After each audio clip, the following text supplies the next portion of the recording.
warahmatullahi wabarakatuh. Salam sejahtera dan salam sehat untuk kita semua. Tetap semangat walaupun dalam keadaan pandemi. Kita tetap belajar di rumah masing-masing. Untuk kali ini pertemuan mata pelajaran kimia, kita akan membahas tentang konsentrasi larutan. Pada dasarnya konsentrasi larutan adalah perbandingan zat-zat yang ada di dalam larutan tersebut.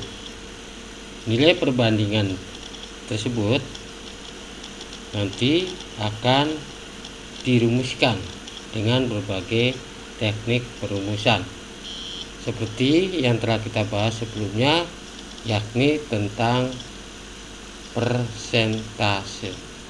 Rumus persentase untuk mengetahui seberapa banyak kandungan suatu zat di dalam suatu larutan dinyatakan per 100 bagian dari jumlah keseluruhan.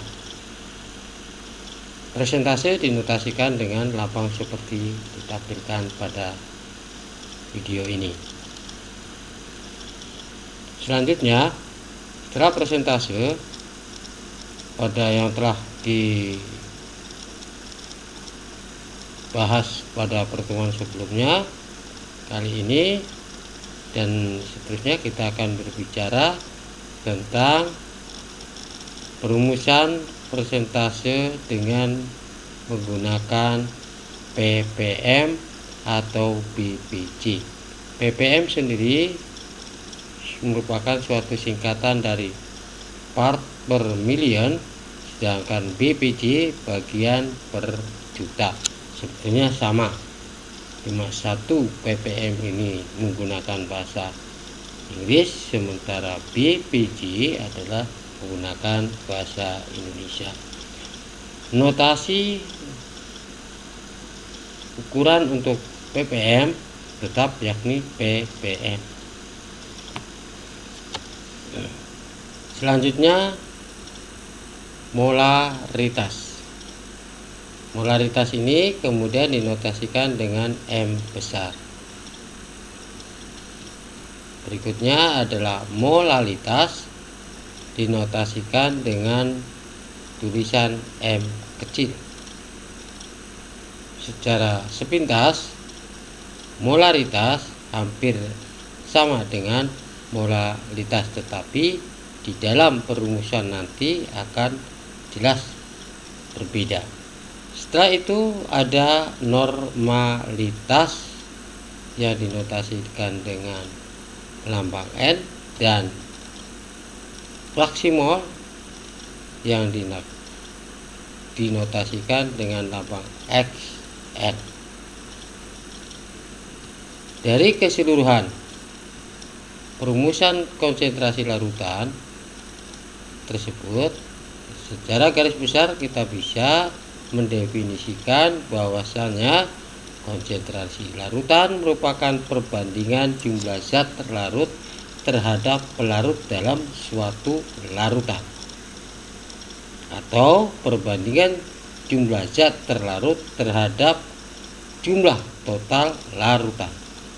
Selanjutnya kita akan bahas satu per satu.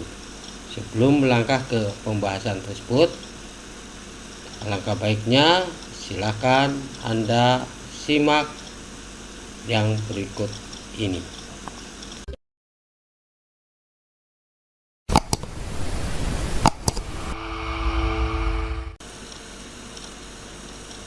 Mari kita lanjutkan dengan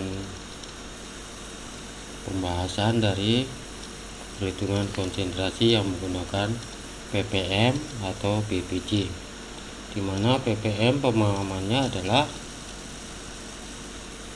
ppm dari zat A itu sama dengan jumlah zat A dibagi dengan jumlah zat A ditambah zat B kali dengan 1 juta, atau kita lebih bisa menyingkat rumusnya menjadi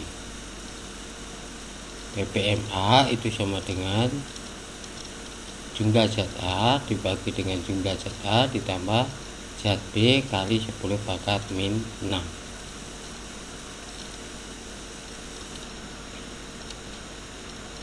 Satu contoh yakni garam dapur beriodium mengandung iodium sebanyak 0,002 gram untuk setiap kemasan 500 gram.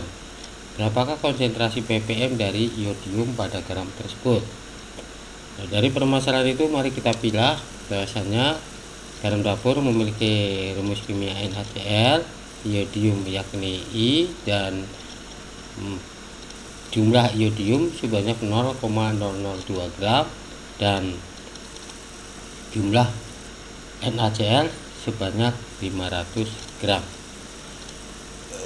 Dengan menggunakan perumusan ppm A itu sama dengan jumlah zat A per zat B tambah zat A ya kali 1 juta, maka kita bisa melanjutkan, tinggal menuliskan atau memasukkan angka-angkanya, di mana IPPM itu sama dengan zat iodium dibagi zat iodium ditambah zat NaCl kali 10 pangkat 6.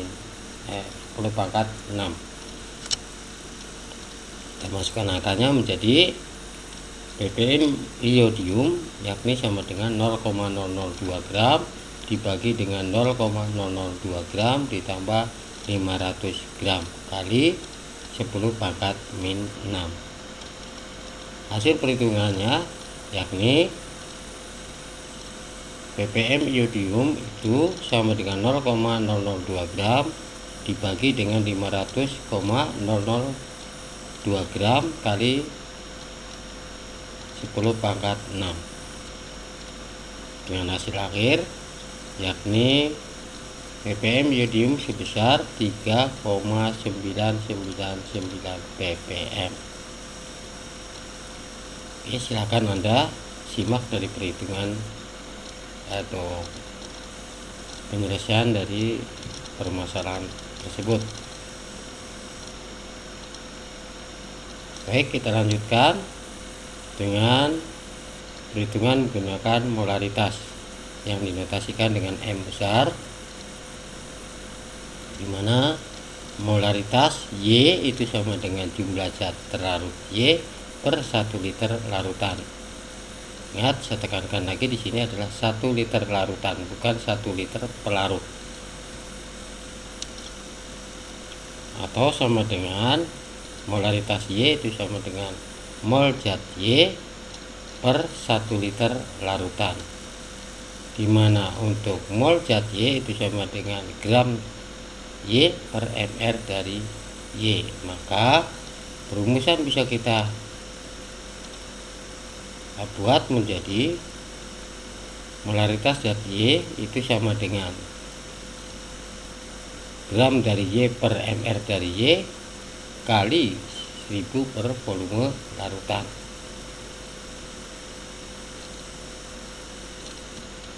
Baik, kita lanjutkan. Jika suatu masalah yakni gula pasir atau sukrosa di dalam bahasa kimianya memiliki lambang C12H22O11 sebanyak 100 gram dilarutkan ke dalam air hingga mencapai volume 2000 ml. Berapa molaritas konsentrasi gula pasir dalam larutan tersebut? Dari permasalahan tersebut mari kita pilih menjadi gula pasir atau sukrosa memiliki lambang kimia C12H22 dan O11. Sukrosa sendiri atau gula pasir itu sendiri memiliki massa sebesar 100 gram dan volume larutan sebanyak 2000 ml atau 2 liter. Maka kita lanjutkan pemahamannya bahwasanya massa atom relatif dari C itu sama dengan 12, massa atom relatif dari H itu sama dengan 1, dan massa atom relatif O sama dengan 16. Dengan menggunakan perumusan molaritas Y itu sama dengan gram Y per mRY kali 1000 per volume larutan, maka kita bisa menulis hasilnya yakni molaritas sukrosa itu sama dengan gram sukrosa per mR sukrosa kali 1000 per volume larutan, dimana kita masukkan angkanya. Molaritas sukrosa itu sama dengan 100 gram per 12 kali 12 ditambah 1 kali 22 ditambah 16 kali 11 kali 1000 per 2000 ml. Perlu diketahui bahwasanya angka 12 itu adalah massa atom relatif dari atom C dikali dengan jumlah atom C sebanyak 12. Kemudian massa atom relatif H sama yakni 1 dikali jumlah H sebanyak 22, dan massa atom relatif O yakni 16 kali jumlah atom O sebanyak 11.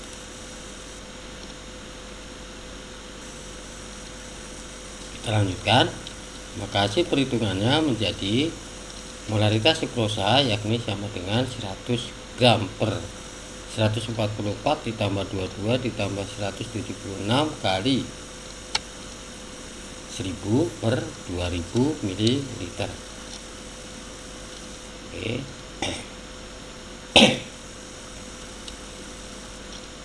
Maka massa molaritas sukrosa yakni sama dengan 100 gram per 342, di mana 342 ini adalah mR dari sukrosa, penjumlahan dari massa atom relatif masing-masing komponen atom yang ada di dalam sukrosa dikali dengan 1000 per 2000 ml.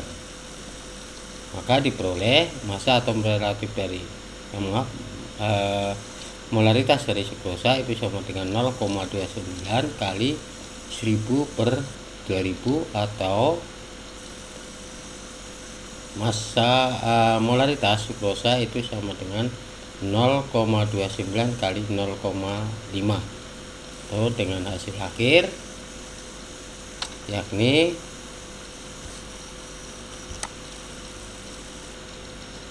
sebesar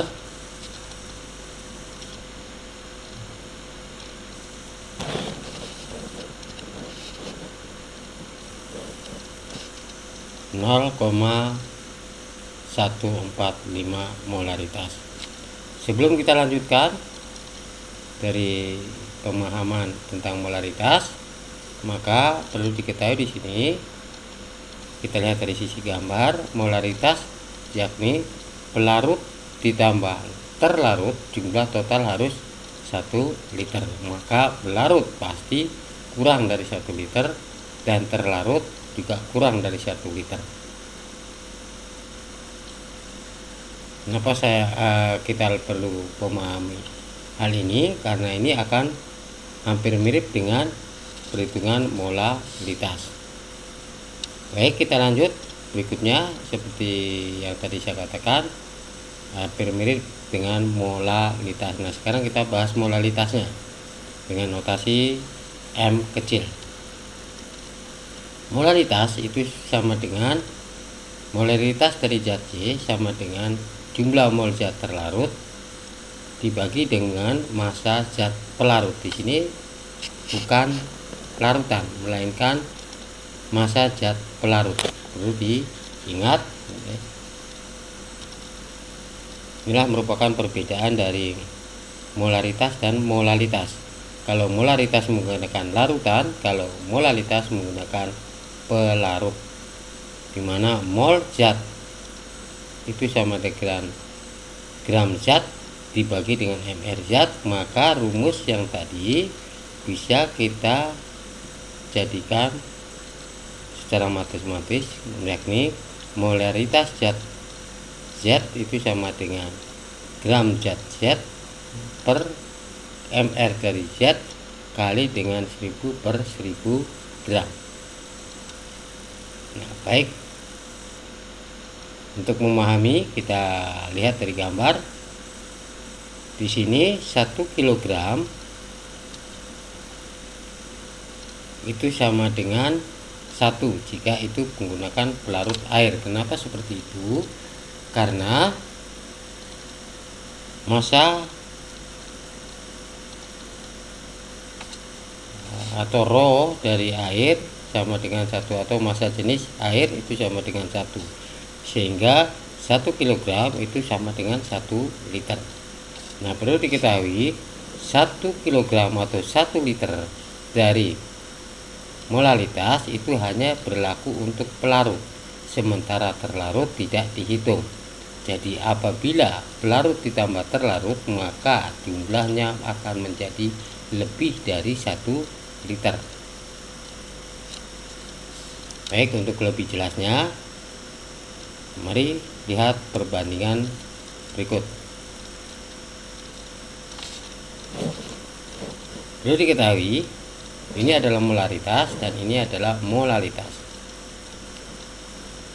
1 liter itu sama dengan 1 kg apabila menggunakan pelarut air. Maka kalau di dalam molaritas, jumlah 1 liter itu adalah jumlah dari pelarut ditambah dengan terlarut, sementara jumlah 1 liter untuk molalitas itu hanya khusus pelarut, terlarut tidak dihitung. Maka dengan demikian, untuk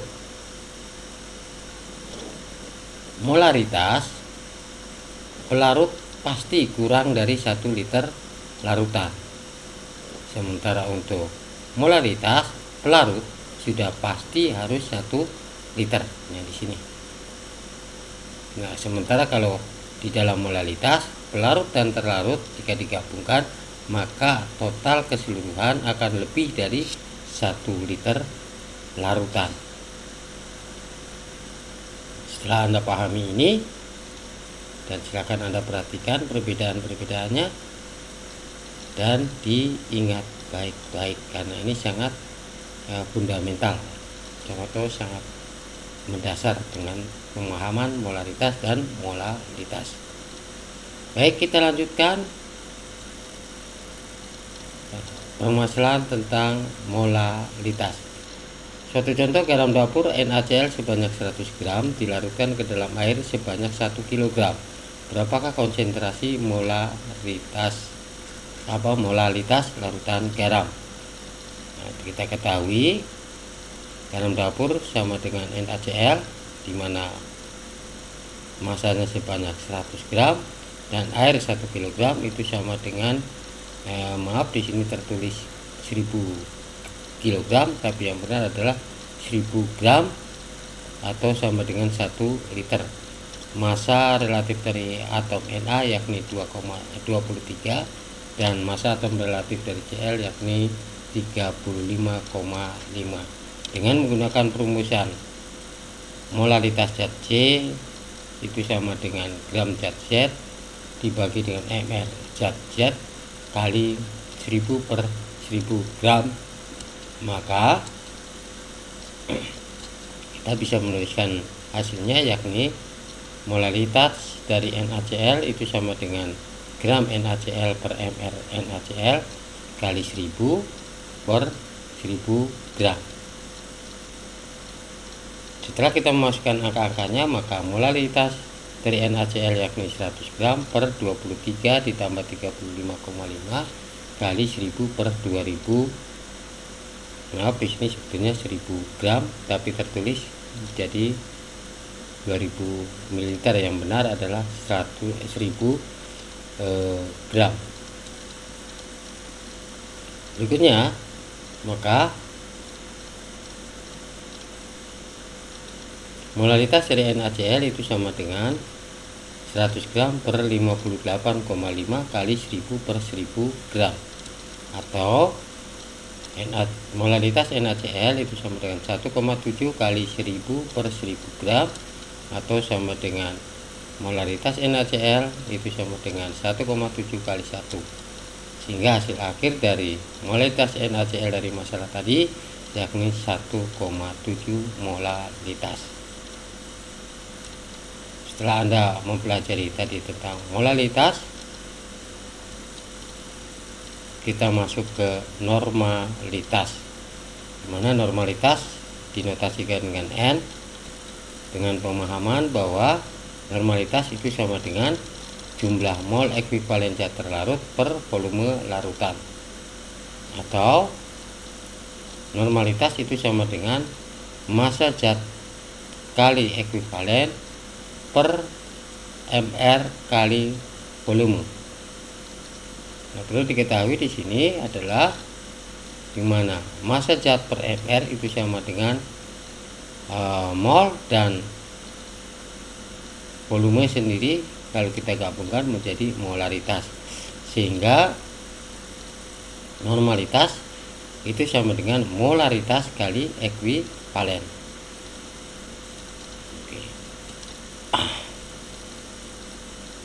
Contoh masalah di sini yakni kalsium hidroksida, yakni CaOH 2 kali sebanyak 4 gram dilarutkan ke dalam pelarut air hingga mencapai volume 500 ml larutan.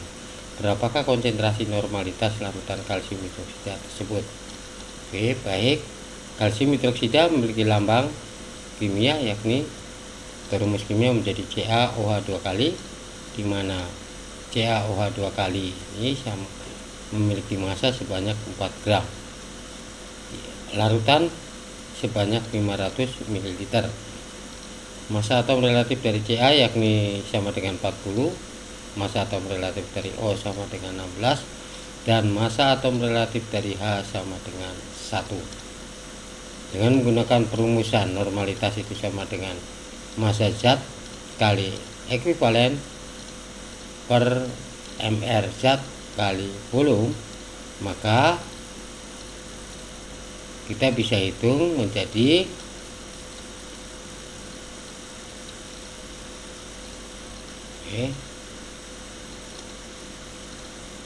normalitas dari kalsium hidroksida itu sama dengan gram kalsium hidroksida dibagi dengan mR kalsium hidroksida kali 1000 per larutan, ya, per volume larutan kali ekuivalen.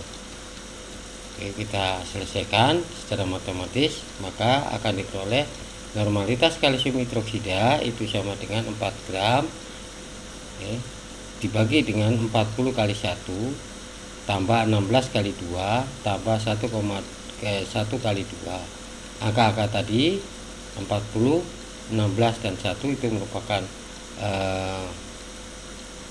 massa relatif atom, ya, untuk masing-masing atom yang ada di dalam kalsium hidroksid kali dengan 1000 per 500 ml kali ekuivalen sebesar 2.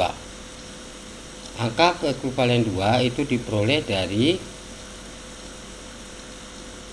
pemecahan kalsium hidroksid akan terurai menjadi ion kalsium 2+ plus ion OH- sebanyak 2.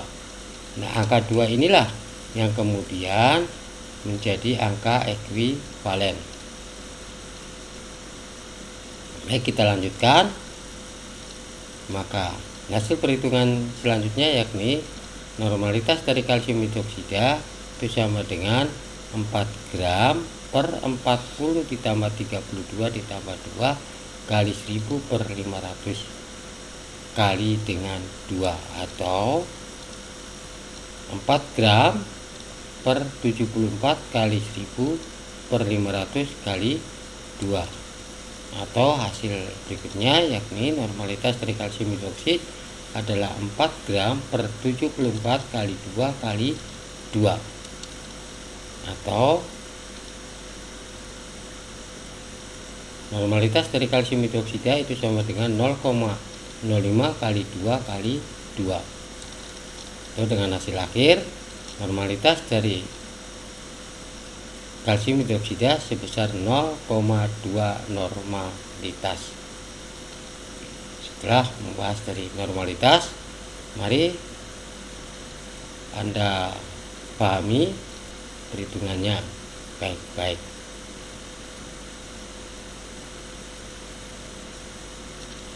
Baik, kita lanjutkan untuk fraksi mol yang dinotasikan dengan lambang Xn.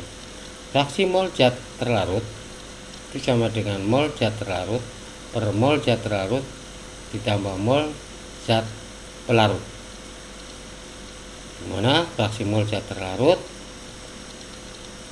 itu sama dengan gram per ml, karena mol itu sama dengan gram per ml ya. Untuk zat terlarut dibagi dengan gram per ml zat terlarut ditambah gram per ml dari zat pelarut. Oke, atau kita notasikan secara singkat menjadi fraksi mol zat A itu sama dengan gram A per ml A dibagi gram A per ml A ditambah gram B per ml B. Contoh masalah di sini, garam dapur atau NaCl sebanyak 100 gram dilarutkan ke dalam air sebanyak 1 liter. Di sini 1 liter, berapakah fraksi mol garam dapur? Nah, mari kita pilih. Garam dapur memiliki rumus kimia yaitu NaCl dan air yakni H2O. NaCl sebanyak 100 gram dan H2O sebanyak 1 liter, di mana massa jenis air yakni 1, sehingga 1 liter itu sama dengan 1000 gram atau 1 kg. Untuk massa atom relatif dari Na yakni 23, Cl adalah 35,5 dan O adalah 16, sedangkan massa atom relatif untuk H sama dengan 1. Dengan menggunakan perumusan fraksi mol A sama dengan gram A per mRA per gram A per mRA ditambah gram B per mRB, maka kita bisa menghitung hasil dari fraksi mol untuk garam dapur, yakni fraksi mol NaCl sama dengan gram NaCl per mR NaCl per NaCl gram per NaCl dibagi dengan mR NaCl ditambah gram dari H2O per mR H2O. Kita masukkan angka-angkanya, maka fraksi mol NaCl itu sama dengan 100 gram per 23 tambah 35,5 per 100 gram dibagi dengan 23 tambah 35,5 ditambah 1000 gram per 2 tambah 16. Angka 2 tambah 16 ini adalah milik mR dari air, dan 23 tambah 35,5 adalah NaCl. Hasil perhitungan selanjutnya yakni fraksi mol dari NaCl yakni sebesar 100 gram dibagi 58,5 per 100 gram bagi 58,5 ditambah 1000 gram per 18. Maka diperoleh angka fraksi mol NaCl yakni sebesar 1,7 per 1,7 tambah 55,5. Nah, hasil perhitungan selanjutnya yakni fraksi mol dari NaCl adalah 1,7 per 57,2 atau fraksi mol dari NaCl yakni 0,029. Nah, ini adalah perhitungan untuk fraksi mol dari NaCl dari masalah yang tadi kita bahas. Silakan Anda simak baik-baik teknik menghitungnya. Perlu Anda ketahui untuk fraksi mol NaCl adalah 0,029, maka untuk fraksi mol air adalah 1 dikurangi dengan 0,029, karena fraksi mol NaCl ditambah fraksi mol air itu sama dengan 1. Setelah Anda pelajari ini semua, baik, kita lanjutkan untuk tugas dalam pertemuan kali ini. Untuk tugas pertemuan kedua ada dua permasalahan, di mana masalah pertama itu tertulis dengan tulisan warna hijau dan masalah kedua dengan tulisan warna merah. Sepintas kilas di sini permasalahannya hampir mirip, tapi jika kita kaji secara dalam maka ini sebetulnya tidak mirip. Baik, kita lihat. Diketahui aluminium hidroksida untuk masalah pertama atau ALOH 3 kali sebanyak 100 gram dilarutkan ke dalam, ini dilarutkan ke dalam pelarut air sebanyak 2 liter. Yang ditanyakan di sini adalah berapa konsentrasi molalitasnya, kemudian berapa fraksi mol aluminium hidroksidanya, berapa persentase aluminium hidroksida, dan berapa ppm aluminium hidroksida. Selanjutnya untuk masalah kedua, diketahui aluminium hidroksida ALOH 3 kali sebanyak 100 gram dilarutkan ke dalam pelarut air hingga mencapai 2 liter. Nah, di sini perbedaannya adalah hingga mencapai 2 liter. Volume 2 liter ini adalah volume untuk larutan, sementara pada masalah pertama adalah volume 2 liter ini adalah untuk pelarut air. Nah, untuk masalah kedua pertanyaannya adalah berapakah konsentrasi molaritas larutan aluminium hidroksida dan berapa normalitas aluminium hidroksida.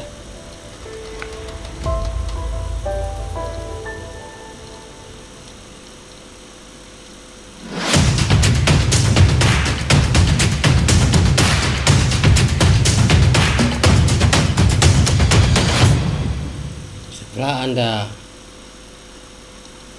mengetahui tugas ini, silakan Anda kerjakan tugasnya dan tugas dikumpul sesuai dengan petunjuk pada pertemuan ini, yakni di ruang pengumpulan tugas yang telah ditentukan. Terima kasih Anda telah menyimak video ini, dan silakan Anda pelajari dengan baik dan mengerjakan tugas dengan baik. Sampai ketemu lagi pada pertemuan berikutnya. Assalamualaikum warahmatullahi wabarakatuh. Assalamualaikum warahmatullahi wabarakatuh.